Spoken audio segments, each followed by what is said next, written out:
A parent's worst nightmare didn't come in the form of a car crash or a late-night hospital call. It arrived on a warm Wednesday afternoon in the shape of a discarded white box. Elena Brooks lived life on the edge of exhaustion. A single mother and a full-time trauma nurse at St. Anthony's Medical Center, she'd long since learned to manage crises with a level head and a steady hand. But nothing had prepared her for the crisis that landed squarely on her front porch, or rather, what had once been on her front porch before someone decided it was a violation of the neighborhood's sense of decorum. Her son, 7-year-old Noah, had a rare and chronic metabolic condition called LCHAD deficiency. He was one of only a handful of children in the state diagnosed with it. It wasn't a death sentence, not anymore. Thanks to a groundbreaking medication that stabilized his enzymes and prevented internal organ damage. But that medication had to be taken every 24 hours, refrigerated, and administered at the exact same time each day. There were no exceptions. No missed doses. No try again tomorrow. The medicine was shipped monthly in a specially designed temperature-controlled box, marked with urgent red labels, time-sensitive medical delivery, refrigerate immediately, and do not tamper. It was delivered via a specialized courier between 12 o'clock and 1 p.m. like clockwork.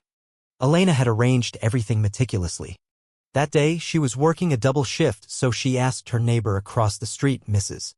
Gunderson, to keep an eye out for the delivery. But Mrs.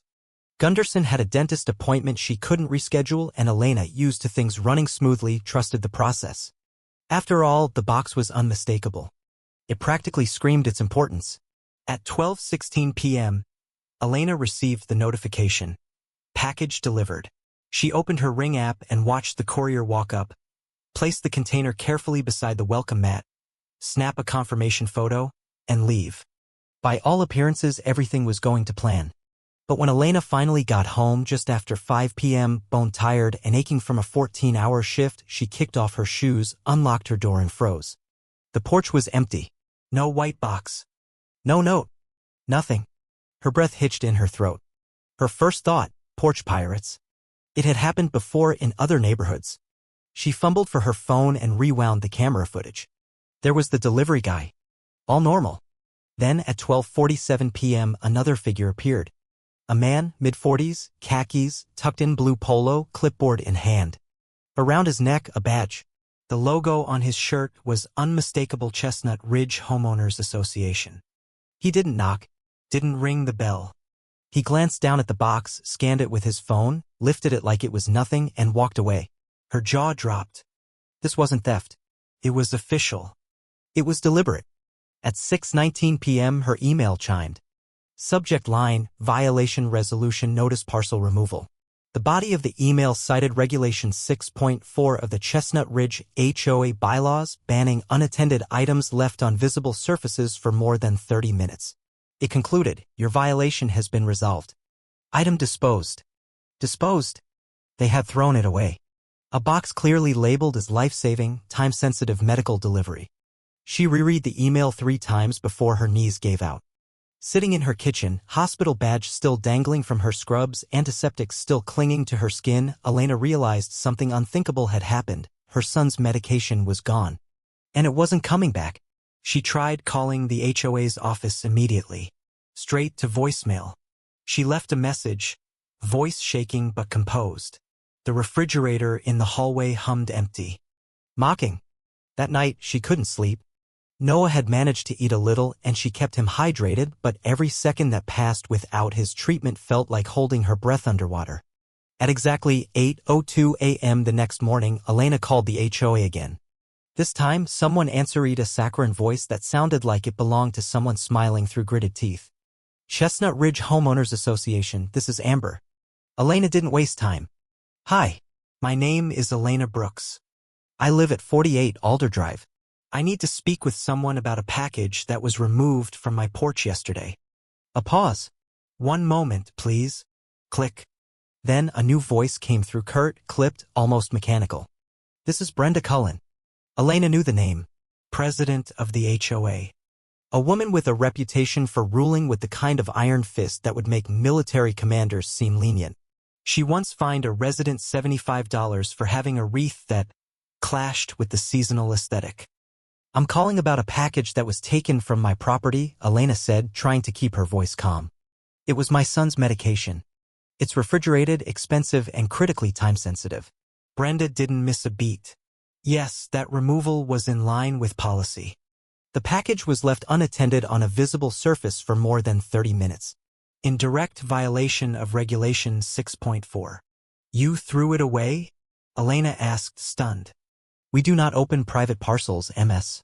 Brooks. That would be a liability. Nor are we a pharmacy. It is not the HOA's role to determine the contents of every cardboard box left on a resident's porch. Elena's throat tightened. It was clearly labeled. Bright red letters. Medical delivery. Urgent. Refrigerate immediately. Brenda didn't flinch. We apply rules uniformly, Ms. Brooks. Exceptions based on personal circumstances create inconsistencies. Elena stared at the floor, her knuckles white around the phone. No remorse. No apology. Just rules. At 8:57 p.m. that evening, Noah told her his stomach hurt. He looked pale, unfocused. By midnight, he was vomiting. His skin felt hot and clammy. And just like that, the dam broke. Elena scooped him into her arms, grabbed her go bag, and raced to the ER. The same hospital she had left just hours earlier. Except now, she wasn't walking in as a nurse. She was a mother. She watched helplessly as her colleagues hooked Noah to machines she usually operated.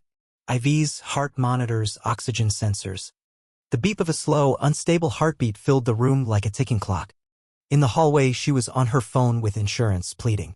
This isn't a new prescription, she explained to the fourth representative she'd been transferred to. It's the same drug. 7 months. He missed one dose because it was thrown away. I'm sorry, the rep said coldly. Standard expedited processing is 3 to 5 business days. He might not make it that long. I understand. Is there anything else I can assist you with today? Elena didn't scream. She didn't cry. She just hung up, returned to Noah's room, and sat quietly by his side. It wasn't illness that brought them here. It wasn't a car crash. It was someone in khakis, clipboard in hand, deciding that a white box looked too unsightly for their street. The next evening, at the edge of despair, Elena opened her phone and typed a message into the neighborhood Facebook group. I don't usually post here, but I need people to know yesterday the HOA threw away a sealed, clearly labeled medical delivery from my porch because it violated appearance rules. It was my son's life-saving medication. He's now in the ICU. She hesitated. Then she hit post. Within minutes, the comments started. What? They did what? That's insane. My God. I'm so sorry. Others piled on. They fined me $150 for leaving a rake on my lawn. Brenda told us our patio furniture wasn't cohesive with community standards. They once made my sister repaint her shutters. Twice. The floodgates opened. People had been living in fear of their own HOA for years, but no one had said it aloud until Elena. Her post ignited a firestorm. Messages poured in. Some offered legal help. Others begged her to take the HOA to court. And finally, Elena agreed. Not because she wanted vengeance, but because no one else should ever have to go through what her family had. She filed a lawsuit against the Chestnut Ridge HOA for gross negligence and emotional distress. The case made headlines. Local news picked it up. By the first court date, the entire county was watching. Brenda Cullen arrived with her lawyer and a thick binder of HOA policy.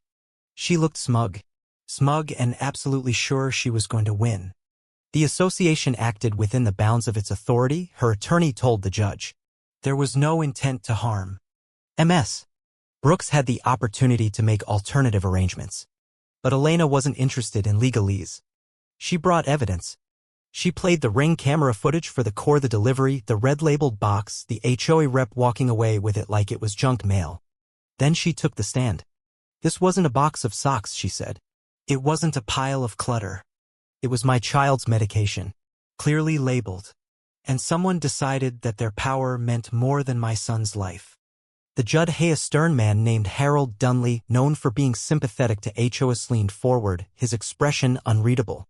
But the real turning point came at the third hearing. Elena entered the courtroom pushing a dolly carrying a mini-fridge. The bailiff looked ready to stop her, but Judge Dunley raised a hand. She plugged it in, opened the door, and removed an identical medical delivery box. "This," she said quietly, "is what they threw away." The silence in the courtroom was deafening. She pointed at the label, the temperature warning, the prescription ID. "This is what keeps my son alive. This is what they discarded to maintain the visual harmony of a neighborhood." She looked Brenda Cullen dead in the eyes. "You didn't enforce a rule. You made a choice. And that choice almost killed my son." Brenda said nothing. Her mouth was a flat line. Her fingers tightened around her binder, but she didn't speak. Judge Dunley sat back slowly, and something in his posture changed. He wasn't just listening. He was feeling it. 1 week later, he delivered his ruling. In the matter of Brooks v. Chestnut Ridge HOA, he said, the court finds in favor of the plaintiff. The HOA is liable for gross negligence and emotional harm. The judgment included $125,000 in damages, a public apology from the HOA, mandatory policy changes to protect future medical deliveries. Elena didn't cheer. She didn't smile. She just exhaled long and deep. Justice wasn't loud, but it was final. Brenda Cullen resigned 2 days later. No statement. No press. Just a quiet email to the board. Neighbors started waving again. Smiling again. And Elena? She went back to being a mom. Noah recovered. He bounced back, bright-eyed and asking questions about rocket ships again. The next delivery arrived a few weeks later, right on schedule. Same courier. Same box. This time, Elena didn't leave it on the porch. She brought it inside, placed it in the middle of the fridge, what Noah called the safe zone. No clipboard came for it. No policy. No threat. Just peace. Months later, Elena was invited to speak at the first meeting of the newly elected HOA board. She hadn't planned to speak, but when she stood in front of that room filled with neighbors, new board members, families, she spoke from the heart.